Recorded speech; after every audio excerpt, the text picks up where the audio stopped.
നിവ reels കാണണോ ലൈബ്രറിയിൽ പോണോ? അതെന്താ? പിന്നെ എനിക്ക് ലൈബ്രറി ആണോ കൂടുതൽ ഇഷ്ടം, റീൽസ് ആണോ കൂടുതൽ ഇഷ്ടം?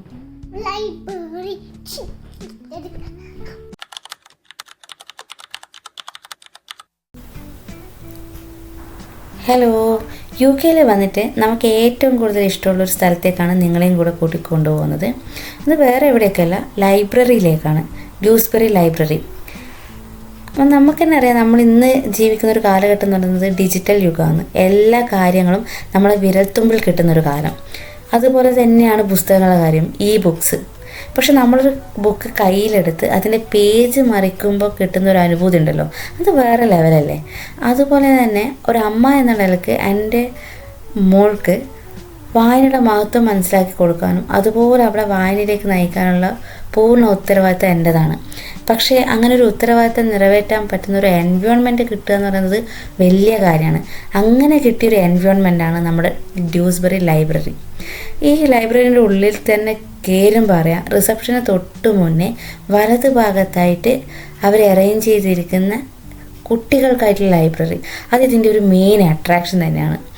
കുട്ടികൾ അത് കണ്ടാൽ തന്നെ ഓടിപ്പോയിട്ട് അവർക്ക് വേണ്ട പുസ്തകങ്ങൾ എടുക്കാൻ തുടങ്ങും. ഇതിൽ ഓരോ ഷെൽഫും അറേഞ്ച് ചെയ്തിരിക്കുന്നത് കുട്ടികളുടെ വയസ്സടിസ്ഥാനത്തിലാണ്. 3 to 4 years, 4 to 5 years, ആ രീതിയിലാണ് ബുക്കുകളുടെ അറേഞ്ച്മെൻറ്റ്. കുട്ടികൾക്ക് ഇഷ്ടമുള്ളൊരു ബുക്ക് എടുത്ത് പാരൻസിന് വായിച്ചു കൊടുക്കാൻ പറ്റും. അതൊരു സ്റ്റോറി ടൈം പോലെ.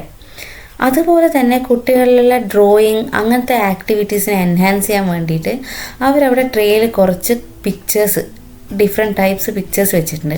അപ്പം കുട്ടികൾക്ക് അതിൽ നിന്നൊരു പിക്ചർ എടുത്ത് അവർ തന്നെ പ്രൊവൈഡ് ചെയ്യുന്ന കളർ പെൻസിലുകൾ ഉപയോഗിച്ച് അത് കളർ ചെയ്ത് അവരെ എൻഗേജ് ചെയ്യിക്കാൻ പറ്റും.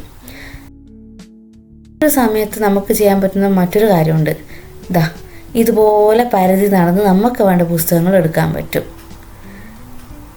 അതുമാത്രമല്ല, ഈ ഒരു ലൈബ്രറി എന്ന് പറഞ്ഞാൽ ഒരുപാട് പുസ്തകങ്ങളുടെ കളക്ഷനുള്ള ഒരു ലൈബ്രറിയാണ്. ഓരോ പുസ്തകങ്ങൾ അറേഞ്ച് ചെയ്തിരിക്കുന്നത് ഓരോ സോണുകളായിട്ടാണ്. സോൺ 1, സോൺ 2, സോൺ 3 എന്നിട്ട് നമ്മളിപ്പോൾ ഉള്ളത് സോൺ 1ലാണ്. അവിടെ തന്നെ പല ജോണറിലെ ബുക്കുകളുണ്ട്.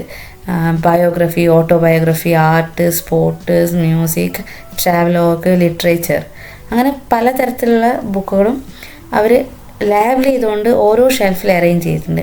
ഇപ്പോൾ ഈ സോൺ 1ലാണെങ്കിൽ യൂറോപ്യൻ കൺട്രീസ്, UK അവിടെങ്ങളിലുള്ള ഓതേഴ്സിൻ്റെ ബുക്കുകളാണ്. ഈ സോൺ 2ലൊക്കെ ഇൻ്റർനാഷണൽ ആൻഡ് ബെസ്റ്റ് സെല്ലിംഗ് ബുക്കുകൾ. അങ്ങനെ ഓരോ സോണിനും നമുക്ക് വേണ്ട തരത്തിലുള്ള ബുക്കുകൾ അറേഞ്ച് ചെയ്ത് വെച്ചിട്ടുണ്ട്. പിന്നെ ഈ ഒരു ലൈബ്രറിൻ്റെ ഒരു മെയിൻ അട്രാക്ഷൻ എന്ന് പറയുന്നത് കമ്പ്യൂട്ടർ, ഇൻ്റർനെറ്റ് ഫെസിലിറ്റിയും സ്റ്റുഡൻറ്റ് ഹബും. അത് ടാർഗറ്റ് ചെയ്യുന്നത് യൂണിവേഴ്സിറ്റി സ്റ്റുഡൻസാണ്. ഇപ്പോൾ UK ഒരു എഡ്യൂക്കേഷൻ സിസ്റ്റം വെച്ച് നോക്കുകയാണെങ്കിൽ യൂണിവേഴ്സിറ്റി സ്റ്റുഡൻസിനൊക്കെ ക്ലാസ്സൊക്കെ ആഴ്ചയിൽ 2 ദിവസമൊക്കെ ഉണ്ടാവും. ബാക്കിയുള്ള ദിവസങ്ങൾ അവർ പാർട്ട് ടൈം ജോബും അതിനോടൊപ്പം തന്നെ അവരെ പ്രൊജക്റ്റ്, അസൈൻമെൻറ്റ് കാര്യങ്ങളൊക്കെ അവർ സ്വന്തമായി ചെയ്തു തീർക്കുകയും ചെയ്യും. അപ്പം അങ്ങനത്തെ കുട്ടികൾക്ക് ഇത്തരം ലൈബ്രറീസ് റെഫറൻസിന് വേണ്ടിയിട്ട് ഉപയോഗിക്കാൻ പറ്റും. ബുക്ക് റെഫറൻസും ഇൻ്റർനെറ്റ് സർഫിംഗ് ഒക്കെ ഇവിടെ പോസിബിളാണ്. അപ്പം എല്ലാം കൊണ്ടും ഒരു തേർഡ് ലൈബ്രറിയാണ് നമ്മുടെ ഡ്യൂസ്ബറി ലൈബ്രറി. അപ്പം ആ ഒരു ലൈബ്രറി കൊണ്ട് നമുക്കുണ്ടായൊരു ഗുണം എന്താണെന്ന് വെച്ചാൽ ഞങ്ങളിപ്പോൾ കേൾക്കാൻ പോകുന്നൊരു കാര്യം തന്നെയാണ്. ബുക്കുകളോടുള്ള എഡിക്ഷൻ കൂട്ടാനും മൊബൈൽ ഫോണുകളോടുള്ള എഡിക്ഷൻ കുറക്കാനും വേണ്ടി നമ്മൾ ഇത്തരം ചെറിയ ചെറിയ മാറ്റങ്ങളിലെ കാര്യങ്ങൾ ഇവരിൽ കൊണ്ടുവന്നാൽ മാത്രമേ അത് നടക്കുള്ളൂ.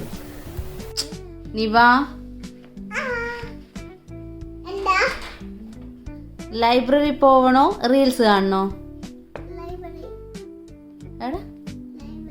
അതെന്താ?